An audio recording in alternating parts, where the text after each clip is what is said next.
The National Council of the Traditional Arts has brought us some of the country's most important artists, the beautiful people who have received the National Heritage Fellowship.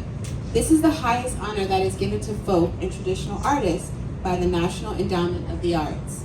To introduce our next artist, please welcome the Executive Director of the National Council of Traditional Arts, Blaine Wade. I am not Blaine. That's okay, you just gave me a promotion, so I'll take it. Hi everybody, my name's Katie Clune. I am Director of the Virginia Folklife Program. We're a program at your state humanities council, Virginia Humanities, and our mission is to support the traditional arts across the state. Did you have anything else you needed to share? Okay, good. I just want to make sure I didn't take it away. And it is my great pleasure to be here today on stage with y'all and with Sochietah Ung and one of his students. He's joined by several of his students on Ung. And he is wearing a medal, a very special medal. It is the highest honor that our federal government gives to artists who work in the traditional arts. And he is a recipient of the National Heritage Fellowship Award in 2024. Let's give him a round of applause.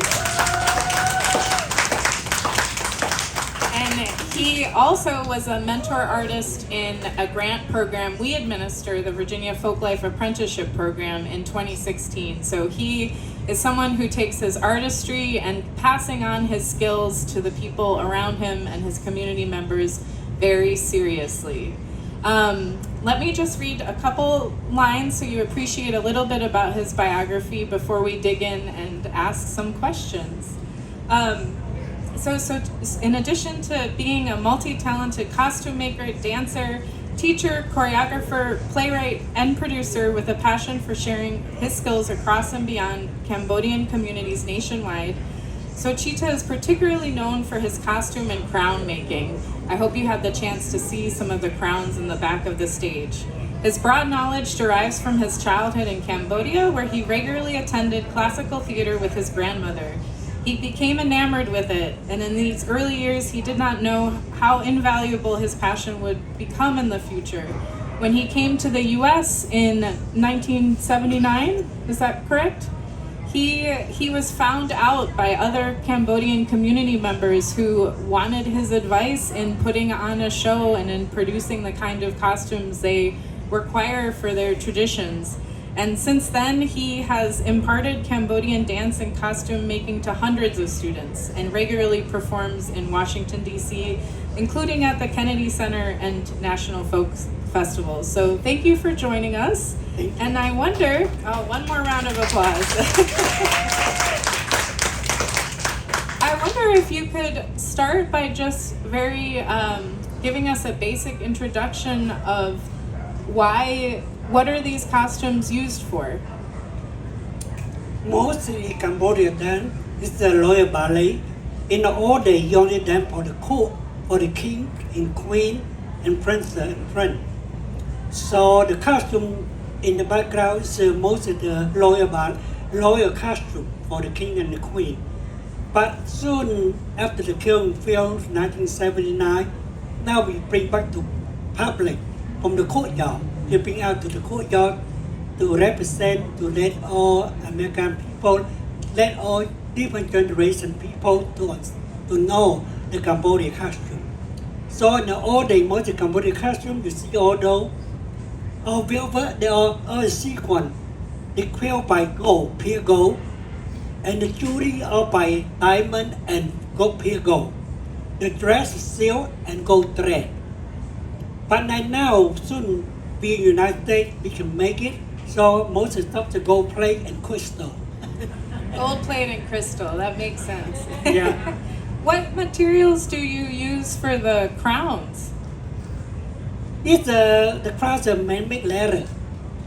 Leather? Yeah, man-made leather. Okay. Because the first time I used the leather, and somehow the one that forgot on the car, and the heat so hot, and cook the leather, the better part apart. So this one is okay with the heat. So you can, if any bend it, you can bend it back, be flexible. Okay. And also the crystal this is the best crystal I can get, called Sochietah crystal. Unfortunately, right now they won't sell to public no more. They only use for their own company. So unfortunately, I got the chance to collect some of them introducing in my craft. And the costumes that you make today, who is your customer? Are they for your community? Yeah, for my community, also for my student, for the dancer. I only make crowd for the jazz dance group. But I don't make crowd for people just buy display in the house. Because crowd maker, it takes a lot of my time. So if you're the jazz dance group and you just dancer, you need a crowd, I'll go make for you. But if you just want something put in display in your house, I say no. I respect that. He only makes crowns for people who will dance in them, not just for display. Yeah. And what kind of things have you been learning from Sochietah since you've been working with him, Anong? We started off with the skirts, show me how to pleat, and then he also small projects like the collar. I started the beading project, and worked my way up, and now I'm learning to do the.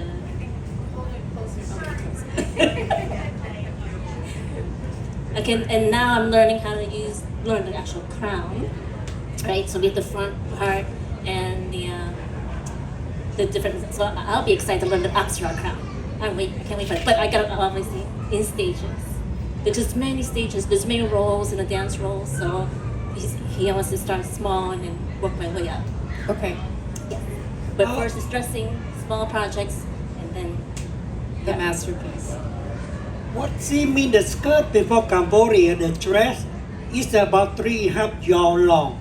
The wrap. Yeah. So each dance of the body different. So you have to pleat to the first dancer. You cannot just sew you don't make the skirt and put it on. No. Each dancer different body. So the skirt's about 3.5 yard, 4 yard. So there's no stitches No. in So, the wrapping. You have to do one by hand, pleat it, everything by hand. So each costume, when you put on the dancer, if for your training, if you know what you're doing, it take about 30 minutes to put all the costume on. If you are training or student, take maybe an hour to put on one dancer. How long does it take you? it's adjustable. And the pressure. Tell me where you perform these dances. We performing a lot. We perform in UN, Community Center, also a lot of folk life festival in the United States, like Richmond, like Ohio, like Minnesota, like California, Florida. Mostly 50 states, United States, we go almost, I go almost say like 40 states so far. Congratulations. Yeah. And are the dances from Cambodian classical theater, or are they also religious in nature? Tell me about the stories you're performing. Oh, mostly performing for the dancer we call Tebra. So we the messenger from the king to the god. So most of dancing we dancing for praying for the rain. That's drought season. We dance for praying for the rain. And in the war time we pray for the peace. So the dancing are involved about that. And also for tradition, sometimes do, sometimes don't. Sometimes we just want to show to people the dance. You know, not agenda say, oh, you have to join the Buddha or something. No, it's just to show the people how the beautiful dancing, beautiful costume. You know, no agenda. Okay. What is it important for people to understand about Cambodian costume? Oh, have to understand about because this dancing is about more than a couple thousand years old. And Couple of thousand. yeah, with generation, you can see the calling the temple Angkor Wat. Yep. Yeah, 980.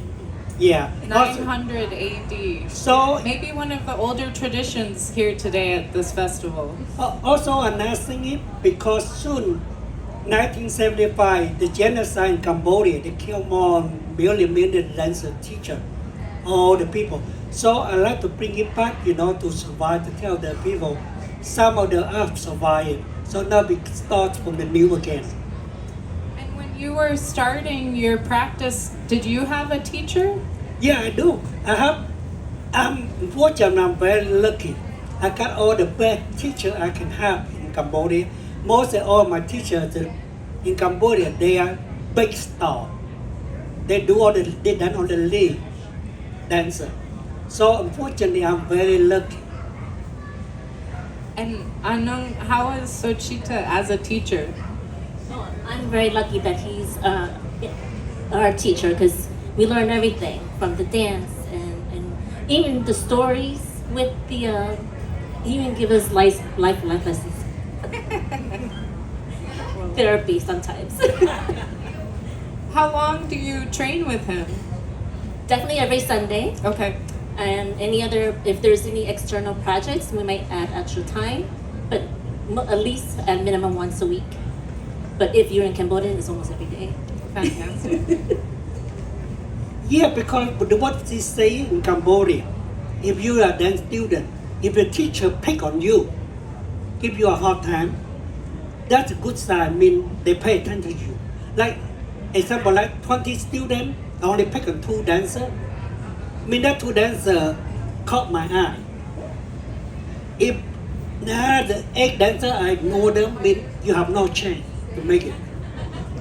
So the teacher pick on you, that's the one you should be. So back home in Cambodia, the teacher can be pin you if you do mistake, can be slap you or whatever. But in Tough love. tough love, it's not because they hate you, no. That's the way it is. So they slap your hand so you remember you won't do the wrong movement again. That's all. How is Anung as a student? And lucky she United States. Oh United States. Tough love. Does anybody have any questions for these two? All right, we'll keep it going here. Tell me about one of the moments you're most proud of in your career. Me? Yes.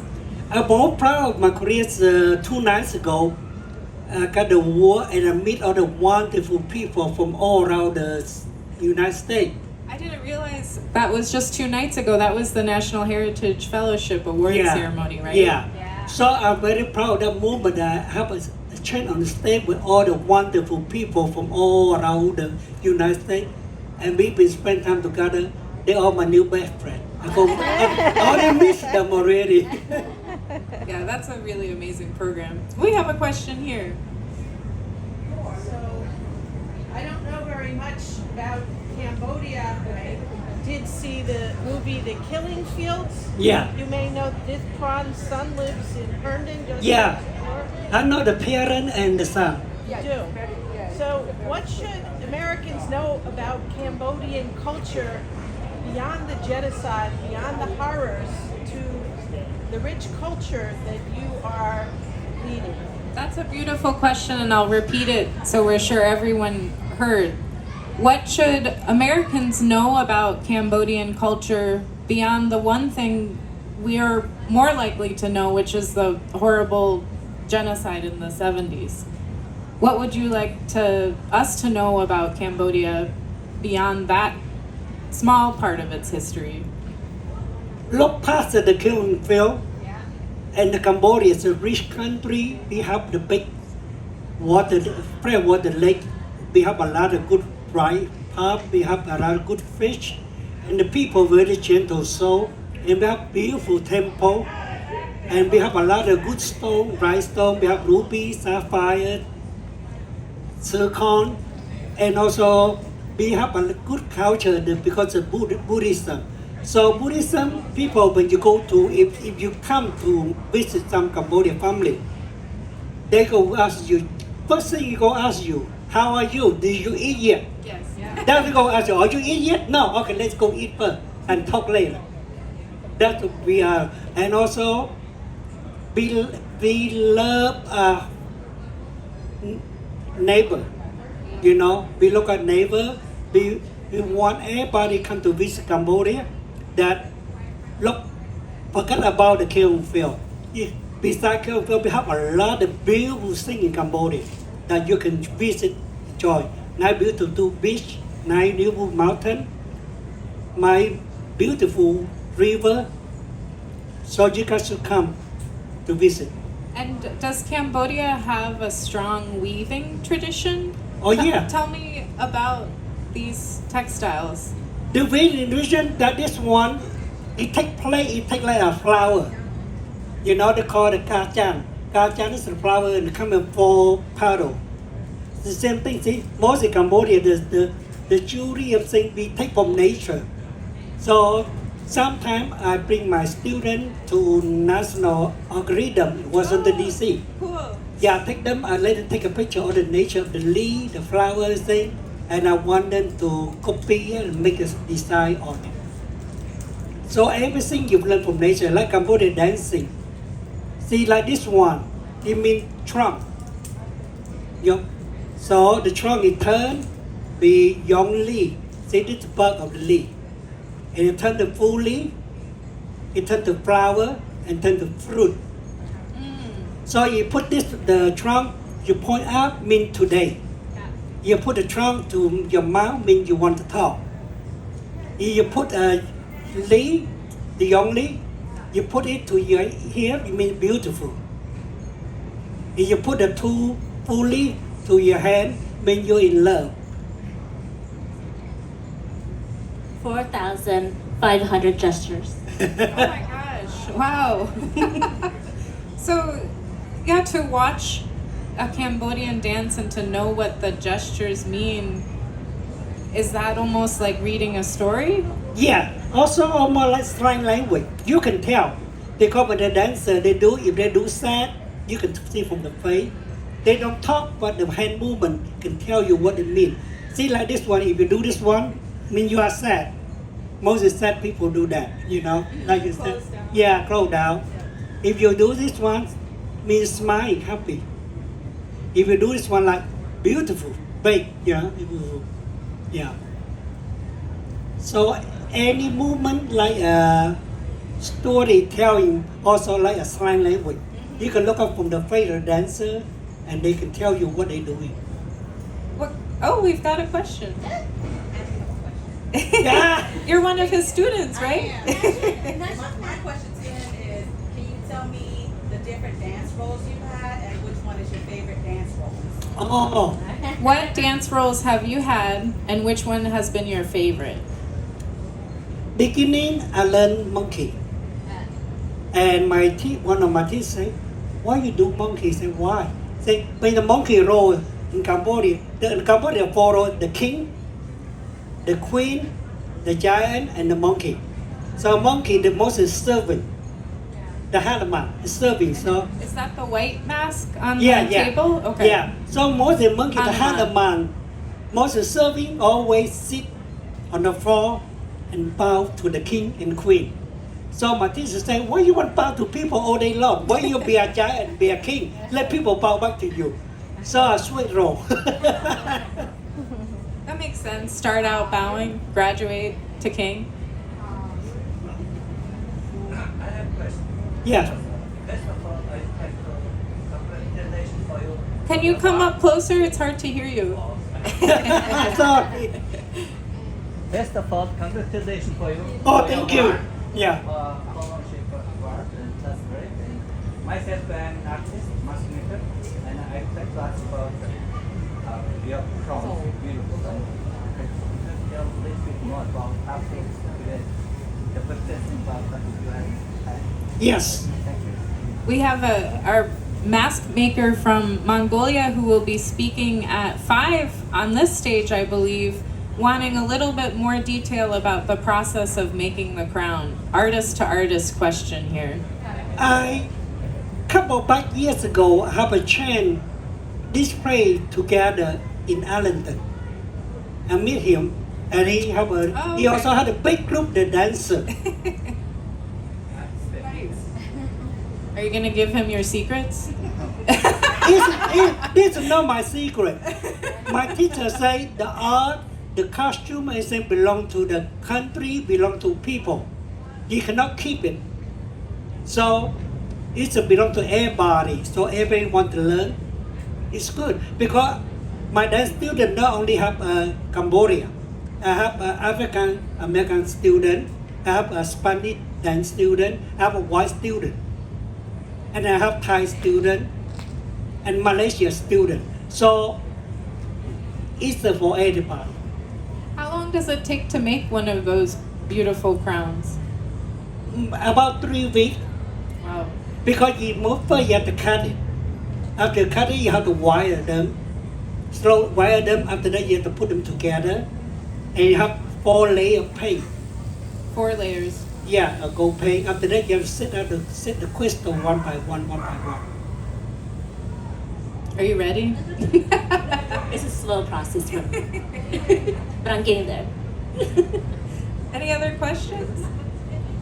Bridget, in the back. I'm curious, you also mentioned your work as a playwright, and could you talk a little bit about the theater side of what you do, along with the dance, or are they really sort of one and the same performance, or are there different styles? All different style. Unfortunately, I have a chance to work with one company called CCD Cambodia Community Day. And they have the fun for me to do project because they want a different, because Cambodia not only the court dance, this is a court dance. We also have a folk dance. And we have the Cambodia opera called the composite. So unfortunately, the CCD funded me with money to do the composite. That's the Cambodia opera. Also, they fund me the money for the con. They call the Yike. Yike, that's a Cambodian musical. So it's different. It's totally different. It's not the same. The Yike is a Cambodian musical. They also funding money to doing that. They also funding money to do the con call, mean the mask dance. Or the con call, mostly people or the dancer, you don't see the face, everybody wear the mask. They're the mask dance. So I very appreciate the CCD company. They provide me all the money so I can do beside.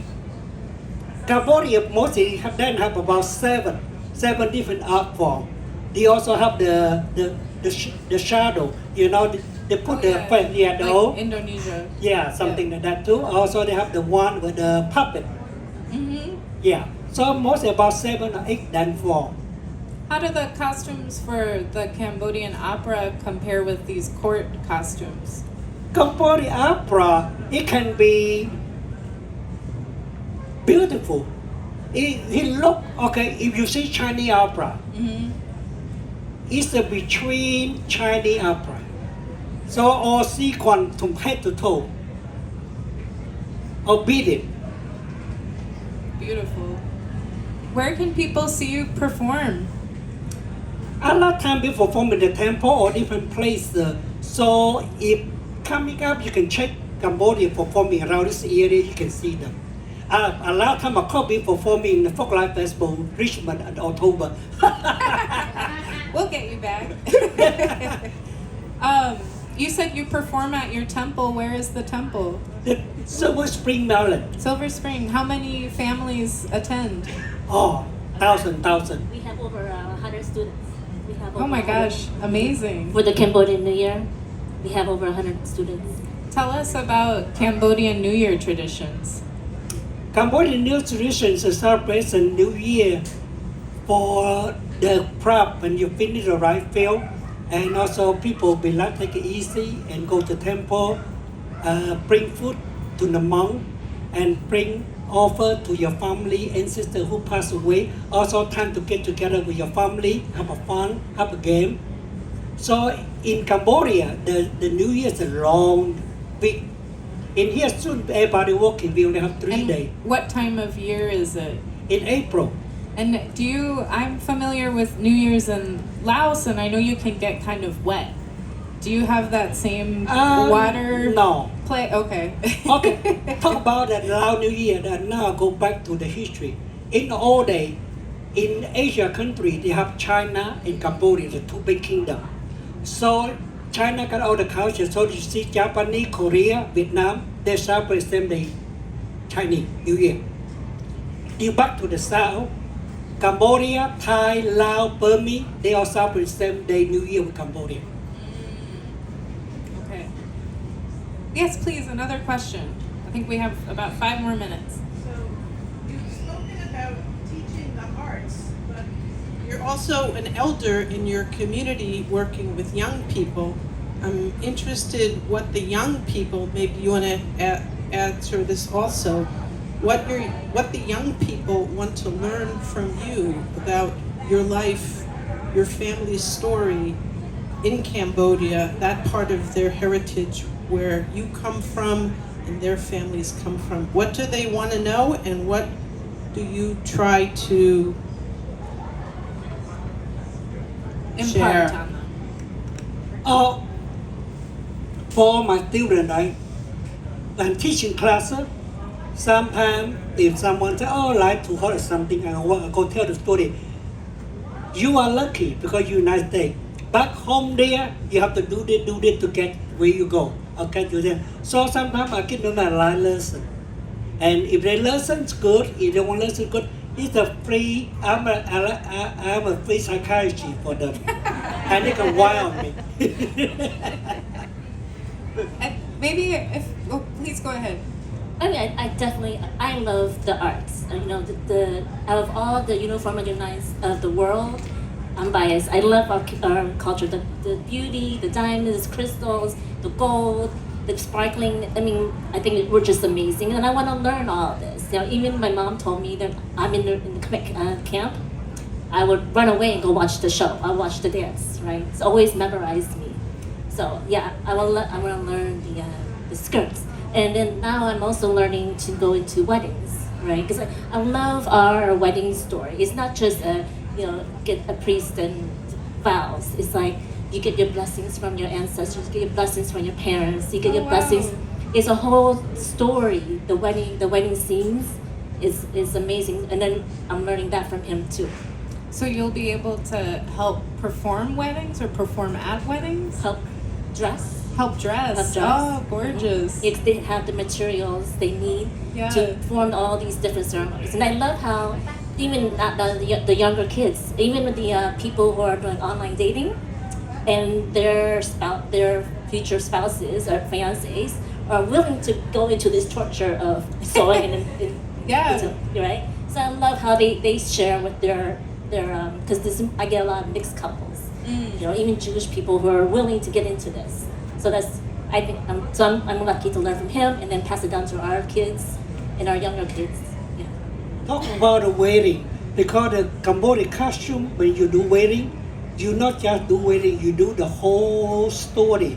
Because the legend about the Cambodia long thousand years ago, how one friend, he got his father exiled him to the island, kick him out of the country. So in the island, she met the dragon princess. That's why he fell in love with her. So that's why you see the wedding. He hold on to her tail, go into the sea, and they fall in love at the wedding. So that's why you see the wedding. You see the groom hold the spike of the Or magical powers. and walk around your family 3 circles. That's the so they try to performing the wedding, also the first Cambodian princess and the king married. Yeah, there's always representation. Like the spy here is like a power of flight. Oh, okay. You know. How beautiful at the moment that you're growing the family and looking towards the future, that there's this tradition of looking back and honoring the ancestors and the history. I think we have you'll be the last question. Please go ahead. Okay, I just want to go back to answering her question as a student. Oh, beautiful. Thank you. I know it's kind of, I want to say that I know we want to get away from talking about the genocide. It's been a long time ago. So we're kind of healing. We are rebuilding. So we want to learn from Lok Kru because we are rebuilding. You know, he is a pillar to our community, so we want to learn from him so that we can pass down, you know, this passion and this art and history to our kids and younger generation. So as a student, that's why I'm learning from him. And we have fun in the meantime, meanwhile. Well, thank you for that, and I can tell he's a good teacher by how many of his students came out today. Let's give him a round of applause. Well, thank you all for joining us. Any final words? Final words, please don't forget where you come from. You do, that's how big or how small you do. Keep your culture, you go on, pass down to your friend, to your children or to your grandchildren. So they know your history, they know your family tree. Beautiful. Thank you so much. Yes, I was just going to repeat that. National Heritage Fellow Sochietah Ung saying, don't forget where you come from. Keep your culture. Thank you, everybody.